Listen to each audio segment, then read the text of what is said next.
Hello, fellow travelers. I'm Hana Marritz. I'm your host and creator of this video series, Through the Goddess Portal. And I am so delighted that you have come to join us, for we will be exploring together some of the issues that are most important to us at this time. Like, how do we create a new earth? How do we create an enlightened humanity? How do we bring sacredness back to life? And how do we become quantum co-creators?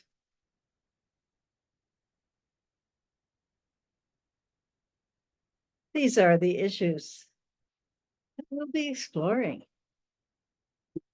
Humanity is truly at a crossroads, for we are experiencing the dark night of the soul that we have created ourselves through years and years of miscreation. And now we must address and heal these issues that we have visited on our planet.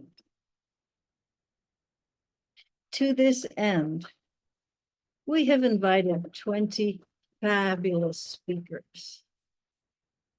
Brilliant. You will enjoy them. And they will share with us their amazing wisdom and knowledge to help us navigate the dark night of the soul. And now you're probably wondering, so where does the goddess come in? Well, she does. But before we discuss that, let's talk about what we mean when we say the goddess. For me, she is an ideal, an archetype of the divine feminine energy. Imagine for a moment that a Catholic sees the image of the Virgin Mary. They may conjure up the image of a beautiful young woman full of compassion and purity of heart. And they may also conjure up a world they would like to create and live in. And this is how I feel about the goddess too. She's an ideal, an archetype to help us conjure up a new earth. The Virgin Mary is a goddess too. She is a more modern goddess. But the goddesses have been around since the beginning of human time. And they have so much ancient wisdom to share with us of a time long ago, very different from our own. And so let's go meet one of the goddesses. Give me a moment, please.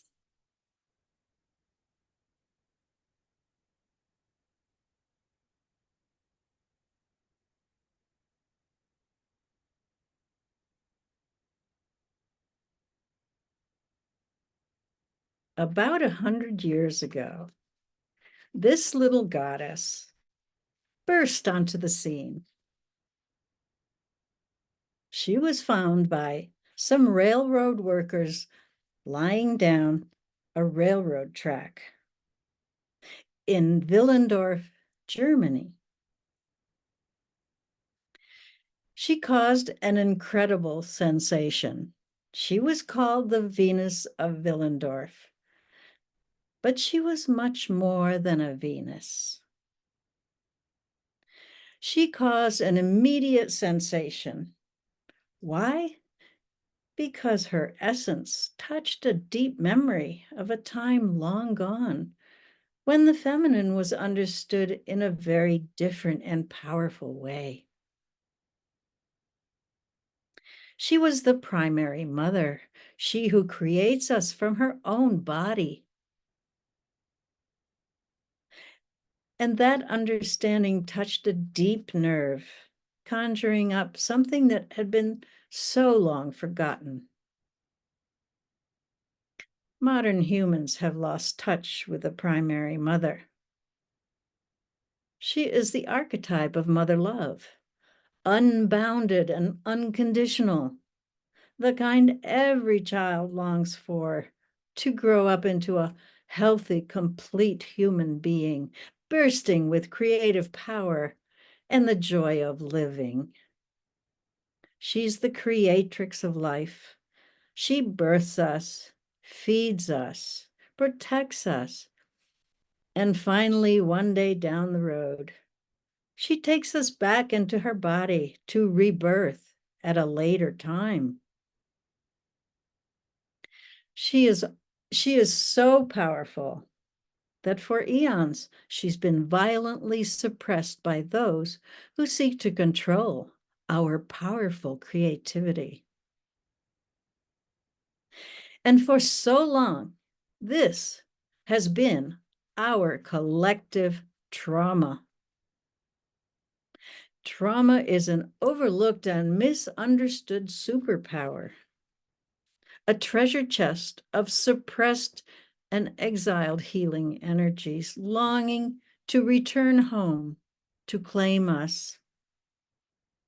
It takes great courage to face those scary issues, but they hide all our superpowers that had been denied and shamed and lie hidden like a tiger waiting to pounce and be freed. My own story begins with a trauma and a dark night of the soul.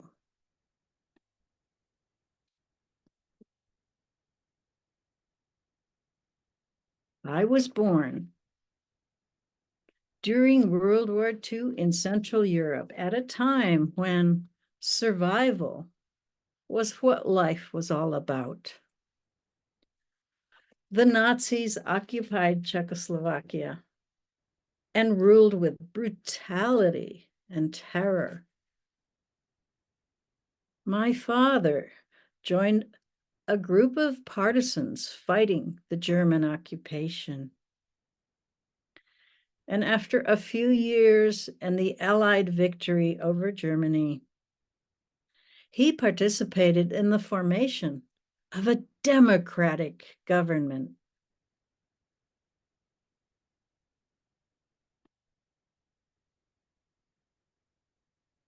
But the Russians were there too, and they never quite left.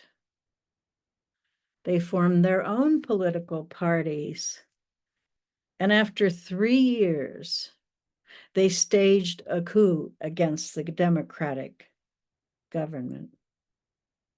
I was almost 4 when my life changed suddenly. The police had put my father's name on a list of politicians to be arrested. He was warned by an informer just in time. He dropped everything and fled the country, leaving my mother with 3 small children behind, alone. What would she do? Would she risk leaving? Would she risk our futures? How would she get out? The borders were closing.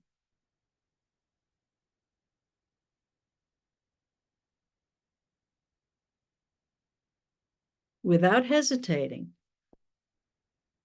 she took our clothing and knapsacks and dyed them black. She knew what she was in for. She pretended we were going on an outing, didn't tell anyone, other than that we were going on a picnic. We got on a train. We visited our family and said goodbye. Then we kept going, as if touring the countryside. For 2 weeks, we rode around on the train, getting off to sleep at night in hotel lobbies, while my mother waited for word on how to get out from my father's political party. I was confused and cried that I wanted to sleep in my own bed.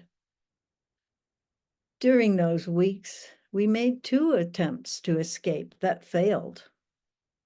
One because it had snowed and we mustn't leave tracks. The second because my mother discovered that our supposed guide had been turning escapees in to the police.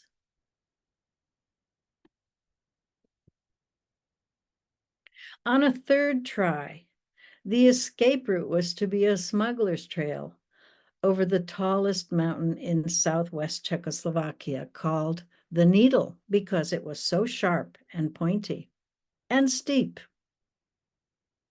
These next few photos show you the actual trail that my son and I retraced years later.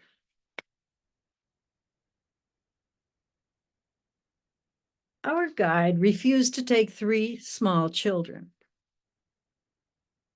So my brother was sent with a total group of strangers. He was 10. When night fell,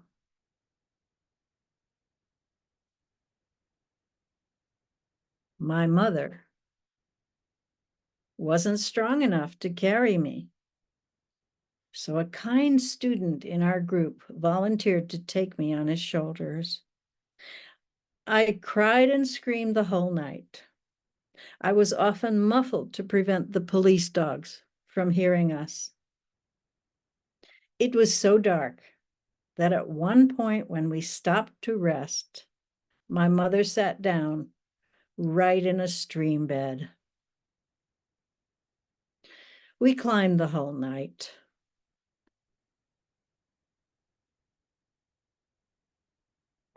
In the morning,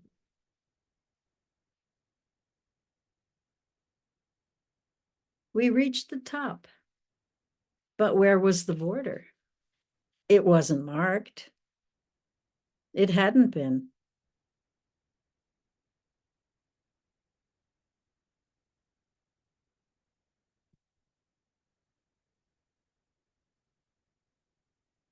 A farmer and his wife saw us at a distance wandering around and heard the gunshots and the dogs in the distance. They gesticulated frantically, "Come this way, this way." We hurried over and we reached safety.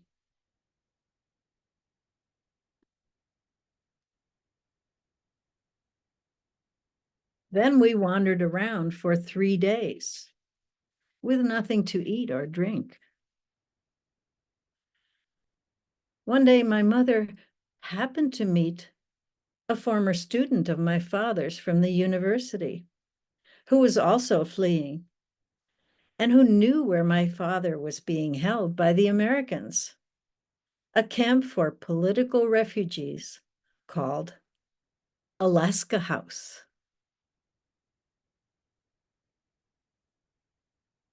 It was an elegant old building surrounded by a high chain link fence,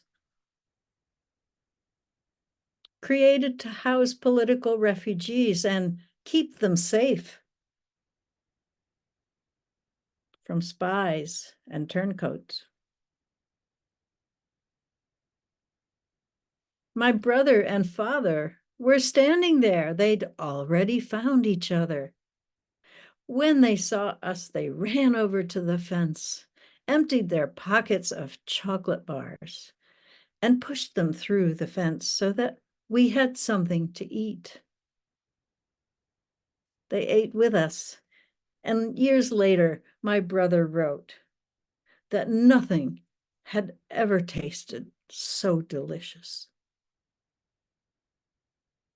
And we had also tasted a bit of American hospitality. Our family was now reunited.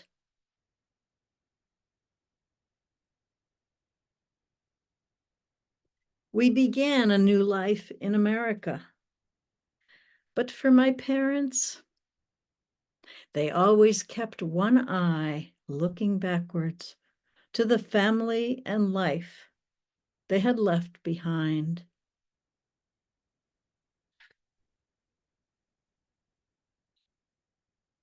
They never saw their families again. Their parents died. But two sisters came to visit after the fall of the Berlin Wall in 1989.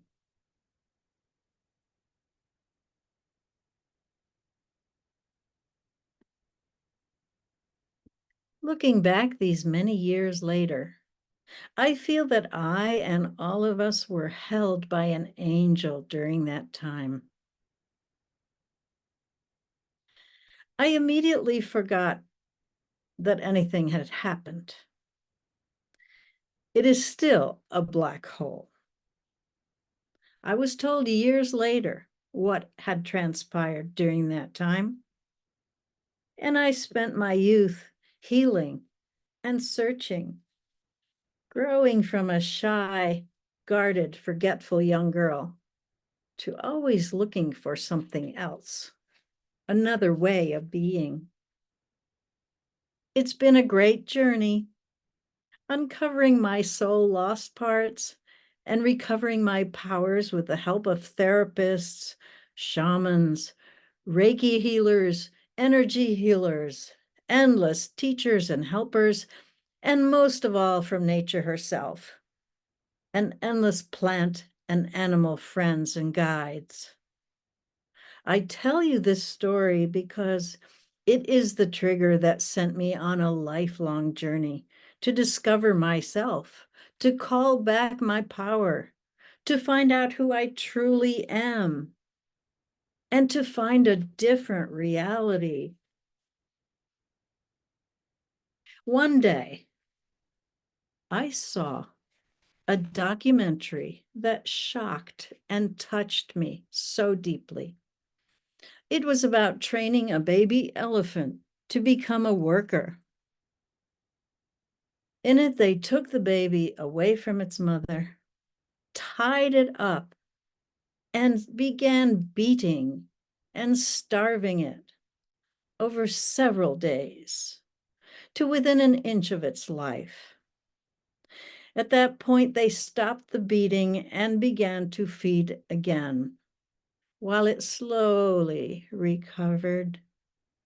Now I understood in stark reality how the complete submission of an innocent young soul through trauma is accomplished.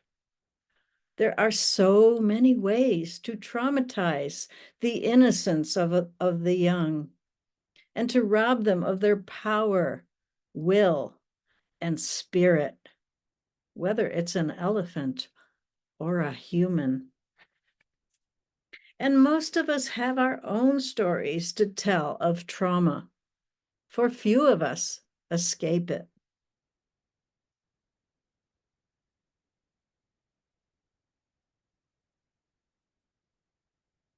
There are so many ways to traumatize our young, whether we're a human or an elephant. It's not that we don't love our children. It's that trauma has defined our cultures for longer than anyone's memory. But this is the moment. The culture of trauma is coming to account. It's losing its power and collapsing on itself. And we're ready to take up the void and fill it with something much more powerful, love. We want to avoid the pain of trauma, but if we have the courage to look it in the eye, we will find a treasure chest of life lessons that can bring us healing and return us to our own innate power. It's not easy, but we are the ones we've been waiting for. After all, we are born creator beings. That is our superpower. And so this is such an exciting time in history when nothing will be quite the same again. Whatever it is that we can imagine, we can create it if we work together. So, how does the goddess fit in? Why has she come at this time? And what is she telling us? She has a lot to say. When the Berlin Wall fell in 1989, the Central European countries were released from Russian tyranny. I returned to my country of birth. It was there I discovered the goddesses in dusty, neglected museums, left in disrepair after the Russian occupation. I was in the land of the goddesses. In Buskowstein, a little village not far from my mother's hometown. One day I was walking in a field and I found this transparent sign with a picture of a goddess that had been found there. She was small and made of stone. Her most prominent feature was her large hips and thighs, indicating that she was very grounded, close to the earth, and emphasizing her birthing power. Perhaps her small, dainty breasts indicated that she was not yet a mother. I could imagine her being held in the hand of a young girl for ceremonial reasons, to ask the goddess for guidance or a favor regarding fertility or childbirth. But seeing her coming out of the ground like that on this transparent sign drew me into the magic of her bond with the young mothers of these times. In another village nearby called Jewiszowice, I found another goddess in a small museum. She was made of clay with heavy buttocks and thighs and square feet firmly planted on Mother Earth, as her large hips and thighs and buttocks also. Her breasts again were small, perhaps indicating her youth. Notice her hands and face lifted up in supplication and respect. A prominent navel suggests her connection to the mother, perhaps to all the mothers, back to Mother Earth. Her serene face seems to be transported by meditation or supplication to the goddess. In the valley of Dolny Viestonice, not far away, where the mammoth hunters lived, was found this black goddess. Trapped between two mountain ranges, the mammoths were easy prey, providing the people with plenty of meat, bones, and hide for protection from the harsh winter. This little goddess from 26,000 BC was found here. Her full hips and belly tell us that she was a goddess of pregnancy and birth. Her pendulous breasts full of milk indicate her power of nurture and abundance. Her strange wing-like arms and odd drooping eyes are likely symbolic of her bird aspect, for goddesses were often associated with birds. 4 holes in the top of her head held feathers that would support that theory.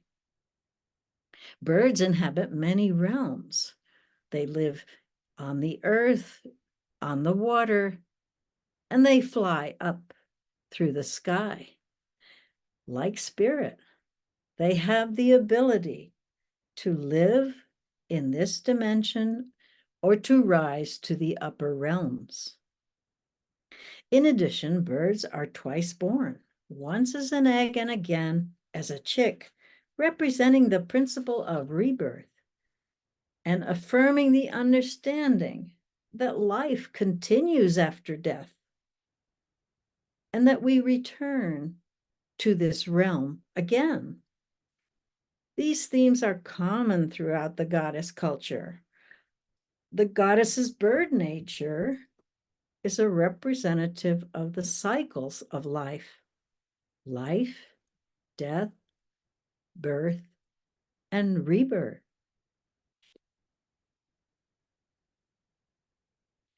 Also found at this site was a pendant made of mammoth ivory. The breasts of the goddess remind the wearer of the abundance and protection of the life-giving goddess. Notice there are 9 notches on each breast for the months of gestation during pregnancy. Most likely, the breasts evoke the protection of the goddess throughout pregnancy and through birth. These Cycladic goddesses from 5000 BC exhibit the goddess's water nature with their flowing, wavy lines, and her bird nature with their beaks and their eyes and their wings.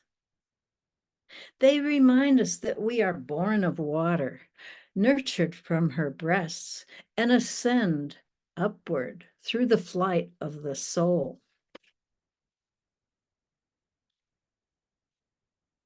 But perhaps the oldest goddess of all is the Acheulean goddess from the West Bank in Israel.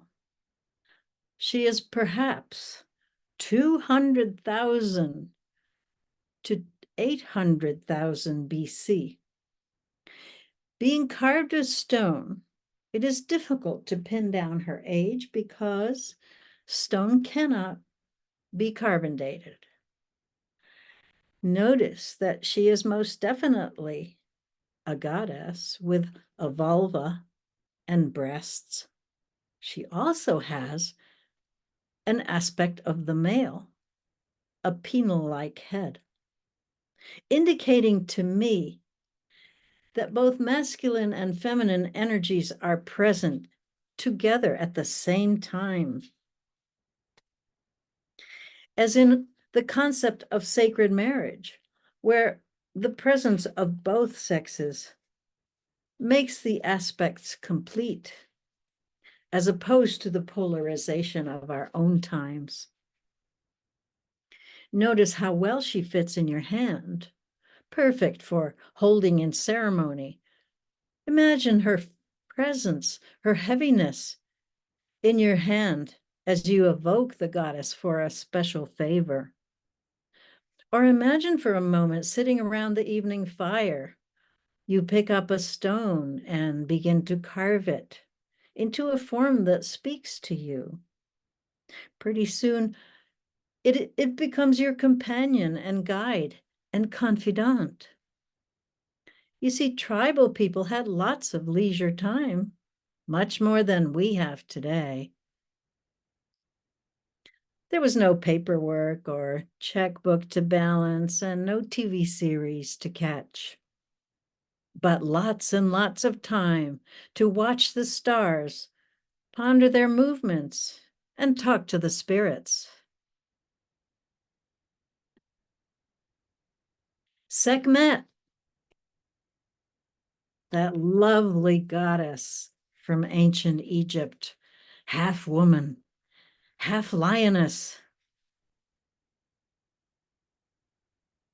She is the goddess of war and pestilence.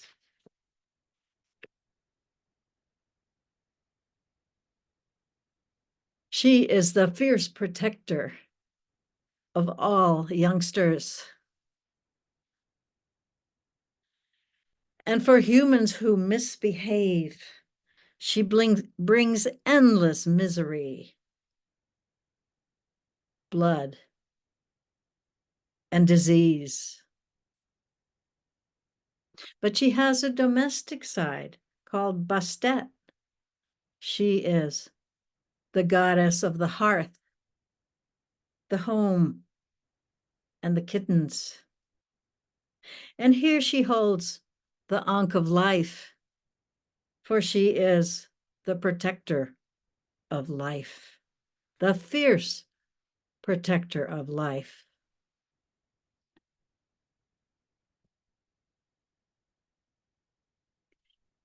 This goddess was found in Çatalhöyük, Turkey, from 8000 BC, one of the earliest human settlements, agricultural. And this woman, this goddess, was found in a grain bin. So she was a goddess of fertility and growth. She has a very pregnant belly. She may be giving birth. Her breasts are heavy with milk. Two powerful panthers support her arms, giving her great natural strength and protection and power. Their tails wrap around her shoulders. She exudes power, fertility, birth, and abundance.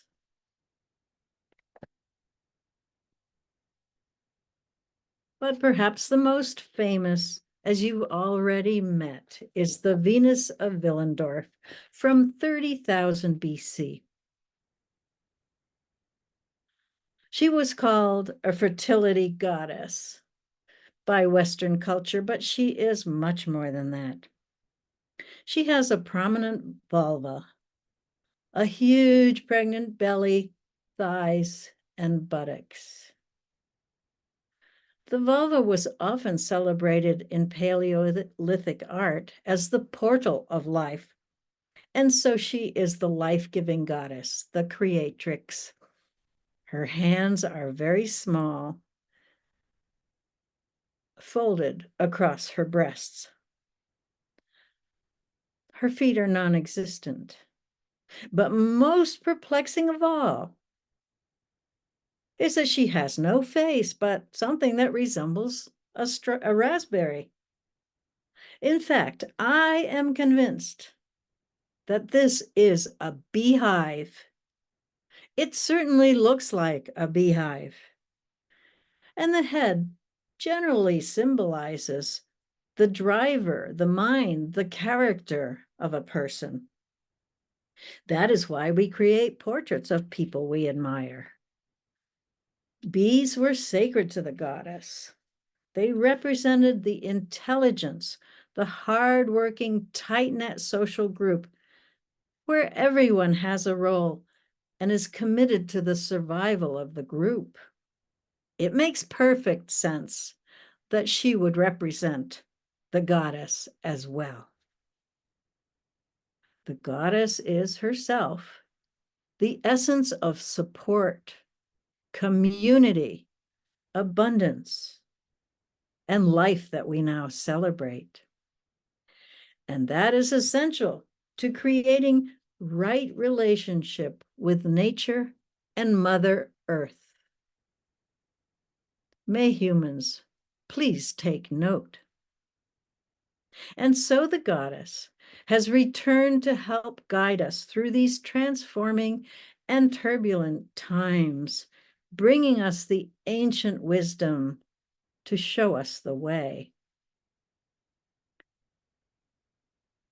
And now, I would like to say a few words about something that I have discovered while preparing for this conference.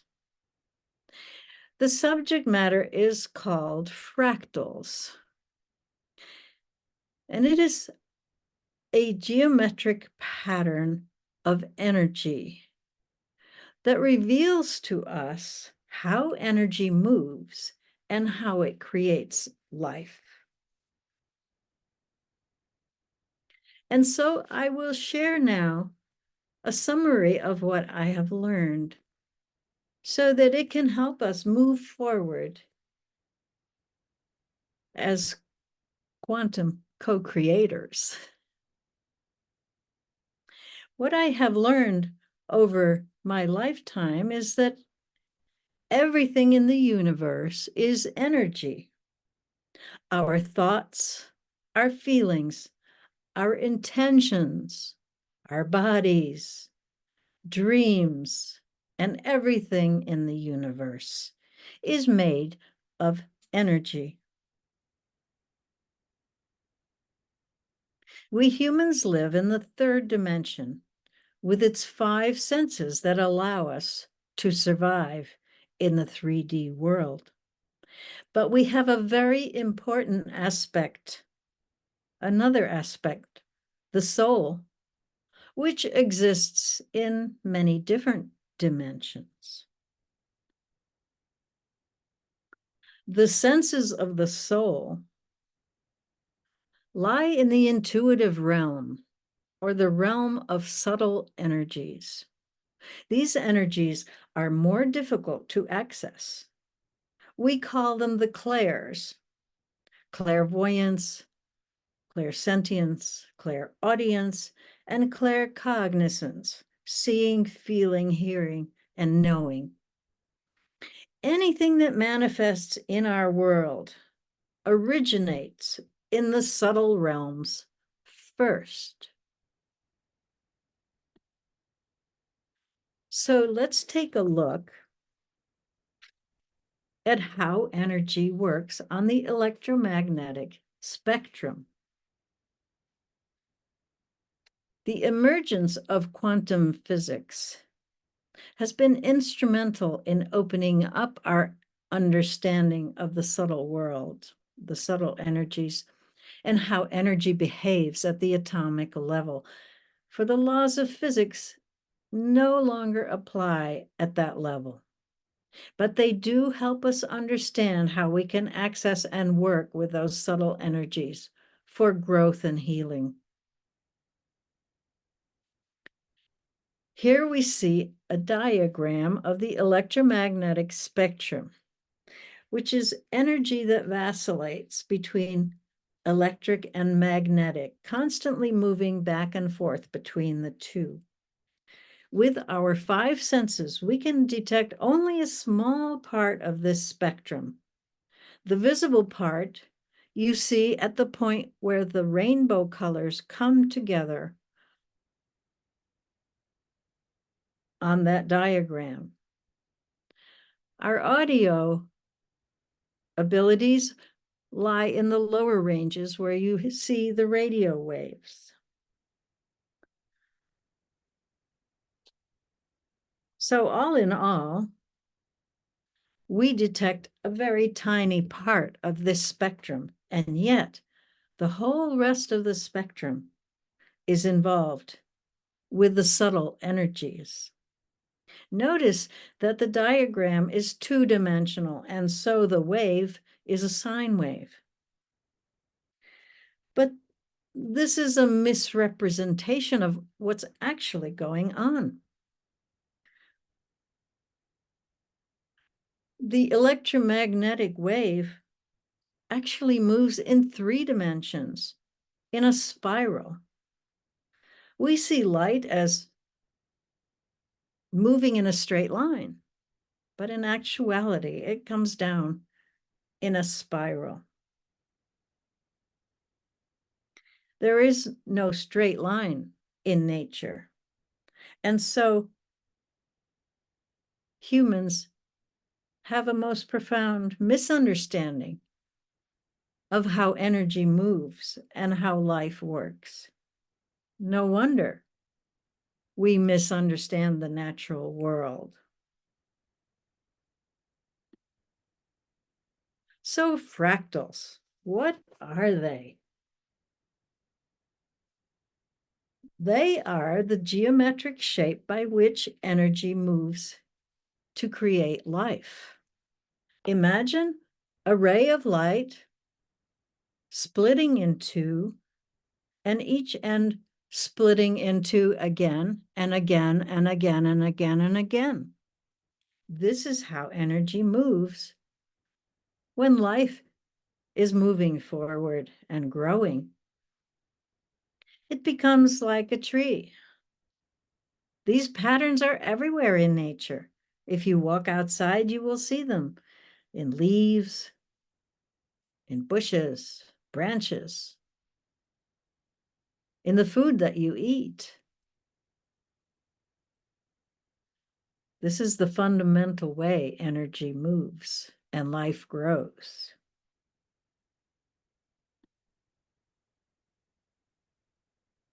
It can expand in any direction, endlessly, creating some very complex and beautiful structures. Here, it's moving in a spiral direction, very similar to the way nerve cells grow. Here, a computer has designed a very complex fractal. Now, if you should consider that every nook and cranny here can hold information from the environment, then you begin to understand how crystals grow and how the quartz crystal has become the foundation of the computer world, for it can hold endless information. A single crystal is said to be able to hold the entire Library of Congress. Imagine that. Broccoli grows in the perfect spiral, like trees and leaves and everything else in nature.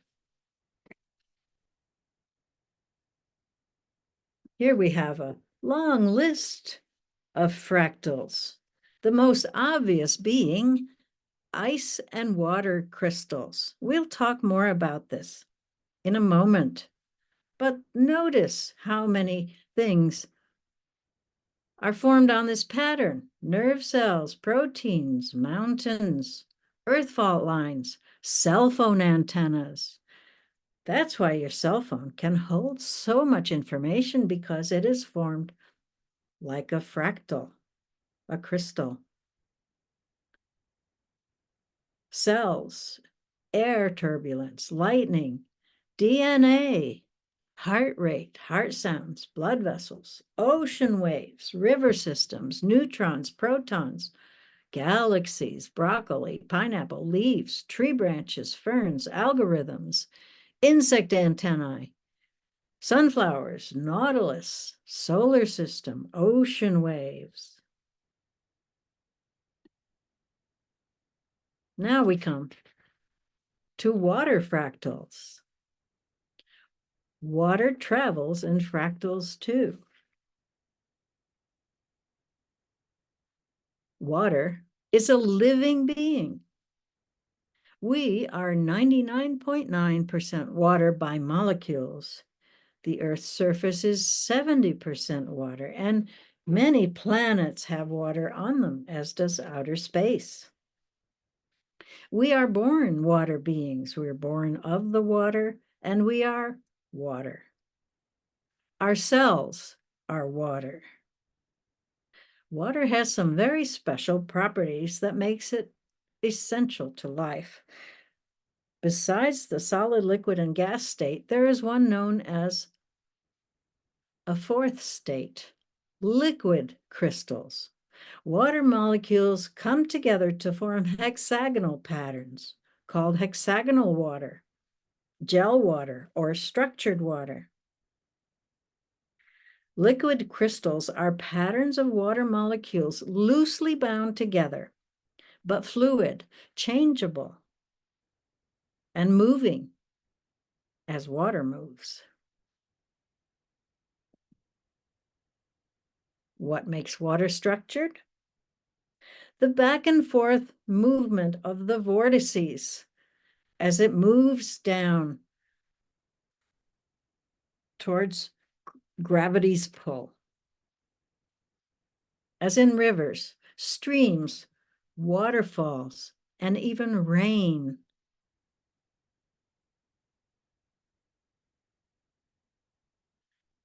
This movement causes the water to become structured, highly structured. So does electromagnetic radiation. Visible light and infrared light causes the molecules to join together into patterns. Intention can also affect the hexagonal crystals of water. The Japanese scientist Matsuo Emoto showed how good positive feelings can cause crystals to create in very beautiful patterns like you see in snow or frost. And negative feelings cause it to fracture and become stagnant or broken. Unstructured water has no patterns. It does not support life. It's dead, stagnant, a host to bacteria and parasites. How does it become unstructured?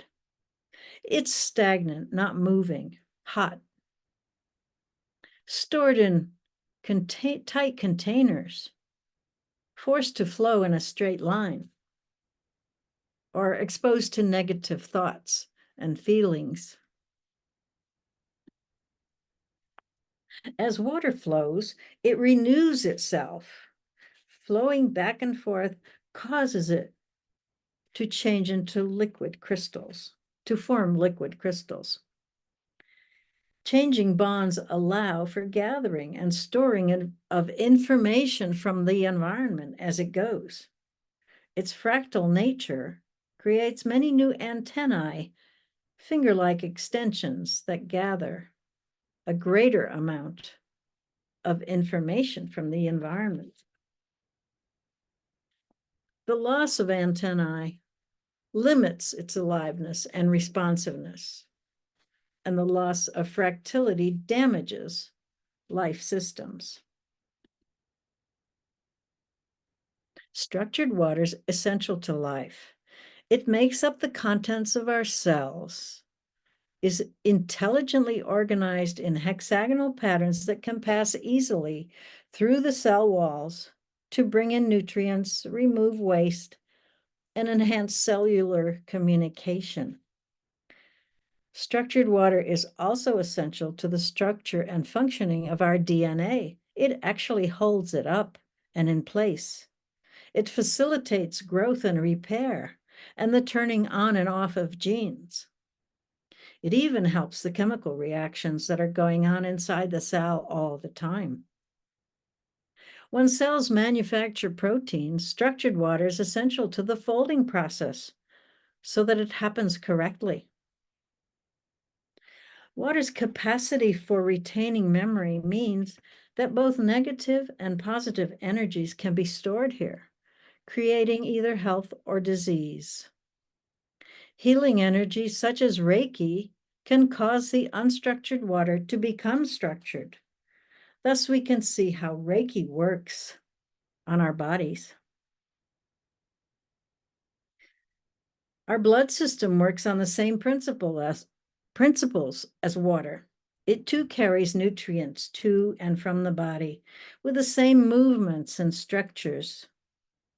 Since water is a carrier of information, water in the blood and the cells holds information that is vital to the health or disease of the body.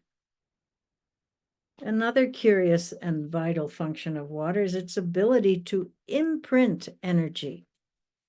If you take a beaker of water and dissolve some homeopathic remedy in it and place a beaker next to it with nothing added, in a few hours, the clear one will become imprinted with the remedy, and you can drink the remedy to gain the same benefit.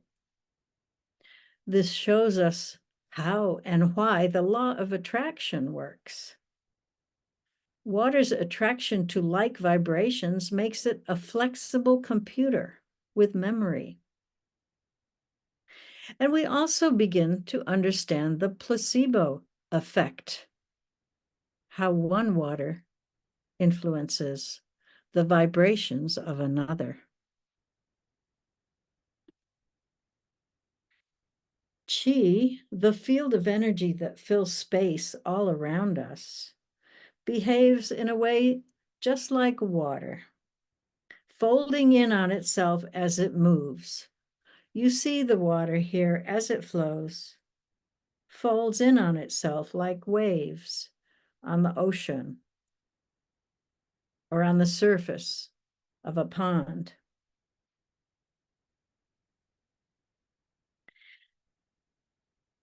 And so the fields around us, the field of Chi,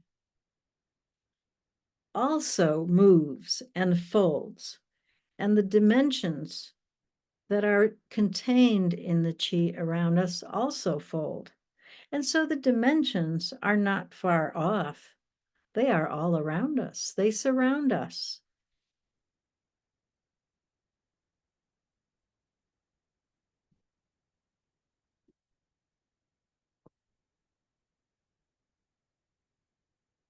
So I hope that you have really enjoyed your visit to the world of the goddess, and that you have some idea how she guides us at this time. If you'd like to know more about the goddesses, please visit my free gift, for I will introduce you to many more. There are endless goddesses around the world.